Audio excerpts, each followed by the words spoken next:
Grey's Anatomy star Eric Dane has died at the age of 53. Last year, he made headlines when he announced he'd been diagnosed with ALS. It brought attention to him and to the progressive neurodegenerative disease. The world is still in shock over the sudden loss of Eric Dane, the famous actor from Grey's Anatomy and Euphoria. Behind the fame and spotlight, his marriage to Rebecca Gayheart was always a story of love, struggles, and strength. Now, after his death, Gayheart is speaking out for the first time. It's super complicated for me. You know, we've been separated for 8 years. Right. The kids live with me 100% of the time. There's been lots of just other stuff. I try to stay optimistic, though.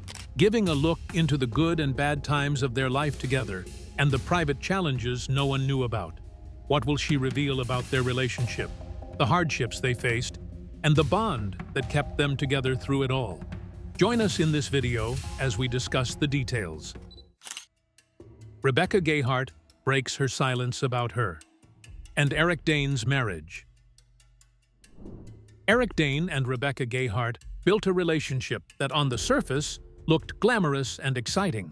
He was widely recognized for his role as Dr. Mark Sloan on Grey's Anatomy, a character fans lovingly called McSteamy. Eric Dane made quite the entrance on Grey's Anatomy in early 2006. He was quickly dubbed Dr. McSteamy, also known as Dr. Mark Sloan. She was known for her acting work and modeling career, including her early fame connected to Beverly Hills 90210. Together, they were a striking Hollywood couple. But behind the red carpets and camera flashes, their life was far more complicated than it appeared. They married in October 2004 after a whirlwind romance. Their love story did not unfold slowly over years. It moved fast. They met, connected, and within 10 months, they were husband and wife. The proposal itself was spontaneous. A simple conversation turned into a bold decision. They boarded a flight to Las Vegas and got married. It was impulsive, romantic, and full of excitement. For a long time, it seemed like they had made the right choice. Over the years, they built a family. In 2010, they welcomed their first daughter, Billy. In 2011, their second daughter, Georgia, was born. Parenthood changed them. Both Eric and Rebecca made it clear that their children were their top priority. They worked hard to keep their daughters away from public attention. Even as Eric's fame grew and his face appeared weekly on television screens across the world, they kept their home life guarded. They did not parade their children in front of cameras. They did not turn their family into a spectacle. They wanted their girls to have as normal a childhood as possible. Yet long before the marriage and motherhood, Rebecca had experienced a tragedy that would follow her for the rest of her life. In June 2001, she was involved in a devastating car accident. While driving in Los Angeles, she attempted to pass a vehicle that had suddenly stopped. In doing so, she struck a young boy who had run into the street. The accident claimed his life. The event shook her to her core. Though it was ruled an accident, the emotional burden remained heavy. Rebecca struggled deeply in the aftermath. She experienced intense guilt, overwhelming sadness, and symptoms consistent with post-traumatic stress. Nightmares haunted her. The moment replayed in her mind again and again. For a long time, she carried this pain privately. She rarely spoke about it publicly. The weight of knowing that a split-second decision had led to irreversible consequences affected her mental health in profound ways. She later admitted that she spiraled into self-destructive behavior during the year following the accident. It was a period marked by confusion, shame, and a desperate attempt to cope with emotions that felt impossible to manage. Eventually, she began the long process of healing. Therapy, reflection, and time helped her slowly regain balance. She came to believe that although the accident was tragic, she still deserved to live a meaningful life. She began speaking about responsible driving, hoping that sharing her experience might prevent similar tragedies. The scars, however, never fully disappeared. As Rebecca wrestled with her past, Eric faced struggles of his own. Fame brought opportunity, but it also brought pressure. In 2009, a private video involving Eric, Rebecca, and former beauty queen Carrie Ann Paniche became public. The leak caused intense media attention and public scrutiny. The incident was embarrassing and deeply personal. Eric later expressed regret about the pain it caused his wife. He also made it clear that the encounter involved consenting adults. Still, the scandal added strain to their already complicated lives. Around this same period, Eric developed a dependency on prescription painkillers after suffering a sports injury. What began as legitimate medical treatment slowly turned into reliance. Recognizing the danger, he chose to seek help. In 2011, during the height of his television success, he entered a rehabilitation program for 30 days. It was a decisive step. He wanted to address the issue before it spiraled further. After completing treatment, he returned to work and publicly acknowledged the importance of confronting addiction early. But substance dependence was not the only internal battle he faced. Depression had shadowed him for much of his life. For years, he managed it quietly. However, in 2017, while working on The Last Ship, his depression intensified. He described it as overwhelming, far beyond ordinary sadness. He stepped away from filming to focus on his mental health. Seeking treatment and taking time off allowed him to regain stability. He later spoke openly about the experience, helping to reduce stigma around mental illness. By this point, both Eric and Rebecca had endured personal storms. She carried the trauma of a tragic accident. He battled addiction and depression. Together, they had navigated a public scandal. From the outside, they still appeared united. But internally, years of pressure had taken a toll. In February 2018, after 14 years of marriage, Rebecca filed for divorce, citing irreconcilable differences. The announcement surprised many fans. In a joint statement, they explained that ending their marriage was the best decision for their family. They emphasized friendship, respect, and a shared commitment to co-parenting their daughters. There was no dramatic public feud, no explosive accusations. Instead, there was a calm acknowledgement that their relationship had changed. The marriage that began with spontaneity and passion had reached a crossroads. After years of shared triumphs and shared pain, they chose separation. Yet the story did not end there. After everything they survived together, was the divorce really the end? Or just a new beginning for their relationship? Keep watching to find out. Separation, friendship, and the question of reconciliation. When Rebecca filed for divorce in 2018, many assumed it would be the final chapter in their relationship, but the legal process moved slowly.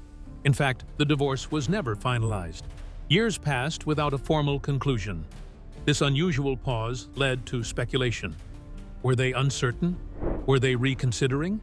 Or were they simply prioritizing family harmony over paperwork? Despite their separation, Eric and Rebecca maintained a united front for their daughters. They shared joint custody and continued co-parenting closely. Public appearances and interviews reflected mutual respect rather than bitterness. Rebecca described their dynamic as cooperative and supportive. She spoke about focusing on raising happy, healthy children. For her, that remained the central goal. Their continued closeness stood out in a city where many celebrity separations turn hostile. Instead of public arguments, they demonstrated partnership. Instead of cutting ties, they preserved friendship. They attended family events together. They celebrated milestones together. They traveled together with their daughters. Observers began to notice that their bond, though changed, had not disappeared. In 2022, speculation intensified. Rebecca shared social media posts from a family vacation in France. In one photo, the four of them posed closely, smiling warmly. She captioned the image simply, "This is us." The phrase sparked curiosity. Some fans interpreted it as a subtle sign of reconciliation. Others saw it as evidence of healthy co-parenting. There were also small details that fueled rumors. A romantic table setup in a hotel room, affectionate gestures in videos, and heart emojis in comments. Neither Eric nor Rebecca confirmed a reunion. They did not issue statements declaring they were back together. Yet, they did not deny the possibility either. The ambiguity allowed speculation to flourish. What remains undeniable is that their connection endured. They continued supporting one another professionally and personally. When Eric faced mental health challenges, Rebecca expressed compassion. When Rebecca spoke about her past trauma, Eric stood by her. Their shared history, filled with joy, grief, scandal, healing, and growth, created a bond not easily erased. Hollywood relationships often collapse under pressure. Fame magnifies mistakes. Public judgment intensifies private struggles. Yet Eric and Rebecca's story shows a different path. Even after separation, they chose kindness. Even after the scandal, they chose understanding. Even after divorce filings, they chose partnership in parenting. Whether romantic reconciliation happens or not, their relationship has already transformed. It evolved from passionate newlyweds to devoted parents, from public controversy to quiet maturity, from legal separation to enduring friendship. Both have grown individually. Eric confronted addiction and depression, emerging with greater openness about mental health. Rebecca faced her past tragedy and found a way to live with purpose despite lingering pain. Their journeys reflect resilience, not perfection, but resilience. In many ways, their story challenges the simple narrative of failure often attached to divorce. Ending a marriage does not always mean ending care. It does not always mean anger or hostility. Sometimes it means redefining love. Sometimes it means choosing a different shape for a relationship rather than destroying it entirely. Today, they remain linked by their daughters and by shared experiences that shaped them profoundly. The future of their romantic relationship remains uncertain, but what is clear is that respect still exists, support still exists, and a quiet loyalty still seems to exist. Their journey has been marked by impulsive beginnings, painful tragedies, public embarrassment, addiction, depression, separation, and steady co-parenting. Through it all, they have shown that even in the spotlight, even after mistakes, even after heartbreak, two people can continue to stand beside each other in meaningful ways. Whether as partners again or simply as lifelong allies, Eric Dane and Rebecca Gayheart continue writing their story, one shaped not by perfection, but by endurance, growth, and an ongoing commitment to family. After witnessing their complicated yet enduring bond through years of challenges and separation, one question emerges. How did Eric Dane's final battle with life-changing illness unfold? And how did his family stand together in the face of such devastating news? Let's find out. The diagnosis that changed everything. Eric Dane was just 53 years old when his life came to a painful and sudden end on February 19, 2026. His death followed a very public and heartbreaking battle with ALS, a disease that moves quietly at first but can take over the body with frightening speed. The tributes pouring in tonight for actor Eric Dane, who has died of ALS at the age of 53. The Grey's Anatomy star bravely battled the disease in public. He opened up about his diagnosis with our Diane Sawyer. His fight, from the moment he confirmed his diagnosis to the day he passed away, lasted less than a year. In that short time, the world watched a strong and once physically powerful man slowly lose control of his muscles, piece by piece. Eric was widely known in recent years for his role on Euphoria. Fans knew him as confident, intense, and commanding on screen. But in April 2025, he shared news that shifted everything. On April 10, 2025, he publicly confirmed that he had been diagnosed with ALS. In his statement, he said he had the full support of his family. He also said he planned to keep working. He wanted to return to filming. He wanted to continue moving forward. At that moment, many people hoped the disease would progress slowly. But behind the scenes, his health had already started to decline. By June 2025, only a couple of months after going public with his diagnosis, Eric revealed something deeply personal and frightening. His right arm and hand had completely stopped functioning. He explained that he would wake up each day and immediately be reminded of the illness. It was no longer something distant or manageable. It was real. It was physical. It was present every single morning. ALS, also known as a progressive neurodegenerative disease, attacks the nerves that control voluntary muscles. Slowly, and sometimes very quickly, it takes away movement. In Eric's case, the progression was described as fast. The loss of control did not pause. It did not wait. It continued. Tasks that once felt automatic likely became difficult. Then it was impossible. Small movements can mean everything to someone fighting ALS. The ability to lift an arm, the ability to grip something, the ability to feed oneself. When one part of the body stops responding, it is not just a physical loss.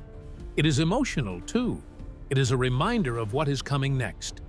Still, even as his body weakened, Eric did not immediately retreat from public life. Instead, he shifted his focus. In October 2025, he traveled to Washington, D.C. to advocate for ALS research funding. He worked alongside the organization I Am ALS. During that visit, he met with Eric Swalwell. The goal was simple but urgent: push for more awareness and more funding for research. He was not just fighting for himself, he was fighting for future patients, for families, for hope. By then, the disease had already taken much from him, but he continued speaking about it openly. He wanted people to understand how serious ALS is. He wanted lawmakers to see that research funding was not optional. It was necessary. As 2025 came to a close, his condition worsened. By late December and into January 2026, reports revealed that he required 24-hour nursing care. That means someone needed to be with him at all times. ALS had advanced to the point where constant medical supervision was required. The independence he once had was gone. In January 2026, he was scheduled to attend an ALS gala. It was an event meant to raise awareness and funds, but at the last minute he withdrew. The reason given was simple and painful: the physical realities of the illness. His body could no longer handle the strain. The effort required was too much. In one of his final public remarks, he described ALS as so horrible. Those words were short, direct, honest. They captured what he was living through. ALS does not just weaken the body. It traps the mind inside a body that slowly stops responding. On February 19, 2026, multiple outlets confirmed that Eric Dane had died from complications related to ALS. His public battle had lasted less than a year. The speed of it left many people shocked. It felt sudden. It felt unfair. It felt far too fast. But while the disease defined his final months, it was not the only part of his story during that time. With Eric Dane's diagnosis and rapid decline setting the stage, the next question becomes, how did his family, especially Rebecca Gayheart and their daughters, come together to support him during his final months? Let's delve deeper. Family, complication, and standing together. Before his diagnosis became public, something important had already happened in his personal life. Rebecca Gayheart, his estranged wife, had originally filed for divorce back in 2018. The couple had been separated since 2017. For years, their marriage had existed in a complicated space. Not fully together, not fully apart. They co-parented their daughters. They stayed connected as a family. But legally, they were moving toward divorce. Then, in March 2025, just weeks before Eric announced his ALS diagnosis, Rebecca withdrew the divorce petition. The timing mattered. It stood out. It raised questions. But what became clear was this: whatever their romantic status was, they remained deeply connected as a family. Rebecca later described their relationship as super complicated, but still deeply familial. That word, familial, is important. It means rooted in family, rooted in shared history, rooted in children. Together, they were raising two daughters, Billy, 15, and Georgia, 13. Despite their separation, they had remained united as parents. When ALS entered the picture, that unity became even stronger.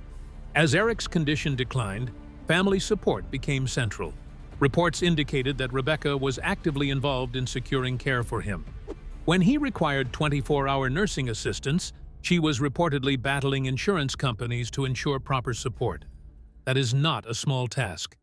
Insurance battles are exhausting. They are stressful. They require energy and patience, two things that are hard to maintain when someone you love is seriously ill. She also expressed hope in emerging AI-driven research for ALS. Even while watching the disease progress in real time, she looked toward the future, toward possibility, toward the idea that maybe one day this illness would not be so devastating. During his final months, the picture that emerged was not one of isolation. It was one of a family standing close, even if the marriage had changed, even if love had evolved into something different. The bond remained. His daughters were teenagers when he passed away. 15 and 13 are tender ages, old enough to understand what is happening, young enough for it to shape them deeply. Losing a parent at that age leaves a lasting mark. When he died on February 19, 2026, it was not just the loss of a television star, it was the loss of a father, a co-parent, a man who had chosen to use his platform in his final year to push for change. His story, in the end, became about more than acting.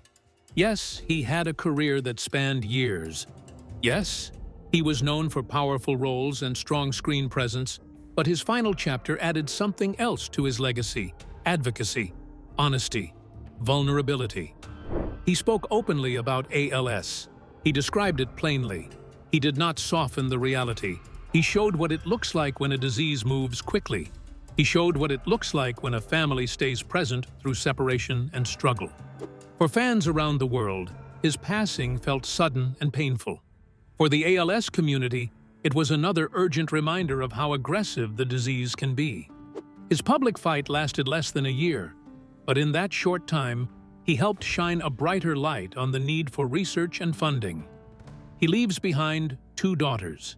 He leaves behind a complicated but enduring connection with Rebecca Gayheart. And he leaves behind a final year marked not only by decline, but by determination. Billy in Georgia, these words are for you. I tried. I stumbled sometimes, but I tried. Overall, we had a blast, didn't we? I remember all the times we spent at the beach. In the end, his story is one of loss, yes, but it is also one of standing together when things fall apart, of speaking up when silence would be easier, of facing something so horrible and still choosing to show up, for family, for awareness, and for hope. As Eric Dane's career soared and he reclaimed his confidence on screen, how did the challenges of his personal life and the sudden onset of ALS begin to reshape his world, both on and off camera? Let's delve deeper. Eric Dane, career, challenges, and ALS. Eric Dane became very famous for playing Dr. Mark Sloan, also called McSteamy, on Grey's Anatomy. He was loved for his charm, confidence, and the way he could capture any scene. People remember him as magnetic and strong on screen. But behind the cameras, Dane had struggles that few people knew about. He faced addiction, depression, and personal difficulties that often went unseen. These challenges shaped his life and career in important ways. By 2012, Dane had to leave Grey's Anatomy. It was not because of creative differences. It happened because his personal life made it too hard to keep up with the show. He had been dealing with addiction to prescription pain medicine, which started after a sports injury left him in constant pain. On top of that, he struggled with depression, feeling exhausted and overwhelmed. In 2011, he decided to get help and went into rehab. This was a turning point, giving him a chance to rebuild his life and find stability. After leaving Grey's Anatomy, Dane started to rebuild his career. He got the role of Captain Tom Chandler in The Last Ship. This was very different from McSteamy. Chandler was serious, strong, and responsible, a character that required discipline and emotional control. Dane said the show gave him a routine and a reason to wake up every day. It helped him feel in control and gave him confidence again. Over 5 seasons, he proved he could carry a show while staying focused and professional. Later, Dane took on another challenging role, Cal Jacobs, in HBO's Euphoria. Cal was complicated, dark, and morally challenging. The character went through trauma and emotional struggles that Dane could relate to. His performance was praised by critics, co-stars, and audiences. The role required emotional depth, and it took a toll on him mentally. But it also helped him grow as an actor, showing he could take on complex and serious roles. It also helped him channel his own struggles into something meaningful on screen. Even as his career picked up again, Dane's personal life had difficulties. In 2018, after nearly 14 years of marriage, his wife, Rebecca Gayheart, filed for divorce. They had already been separated for a long time. Their marriage had been tested by addiction, depression, and personal losses. Dane spoke lovingly about Gayheart, but the split was painful and left a mark on him. Despite this, he stayed committed to their two daughters, Billy and Georgia, showing he cared deeply about his family. In April 2025, Dane faced the hardest challenge of all when he publicly announced he had amyotrophic lateral sclerosis, ALS. ALS is a disease that slowly takes away muscle control. It affects speech, movement, and eventually breathing. He is told he has the incurable disease that progressively kills the nerves that connect to your muscles, affecting your arms, legs, speech, breathing. In the end, for so many, paralysis while your mind is still acute. It's called ALS. For Dane, it started with his right arm and spread quickly. Walking became unstable, and simple movements were difficult. He had accidents, like falling in his kitchen and hitting his head. He had to adjust his daily life and work around the disease. Scenes on shows he worked on had to be rewritten, and his roles were adapted so he could continue performing. Even with ALS, Dane continued acting and advocating. He used his platform to raise awareness about the disease, traveling to events, speaking publicly, and meeting policymakers. He wanted to improve treatments and support for others with ALS. His focus shifted from fame or ego to family and purpose. He remained motivated by seeing his daughters grow and achieve milestones in their lives. Despite uncertainty and physical limitations, Dane did not stop working. ALS forced Dane to rethink his priorities. Fame, career, and public image became less important. Instead, he concentrated on what mattered most: family, acting, and advocacy. His courage and determination became part of his legacy. How did the trials of fame, personal loss, and a life-altering illness shape Eric Dane into the resilient father and dedicated actor he was? Stay tuned for more. Eric Dane, from early losses to the strength of family and resilience. Eric Dane's life has been marked by both profound loss and remarkable resilience, shaping the man audiences came to know as McSteamy, and later as a versatile performer in emotionally complex roles. Born on November 9, 1972 in San Francisco, he faced heartbreaking tragedy at a very young age.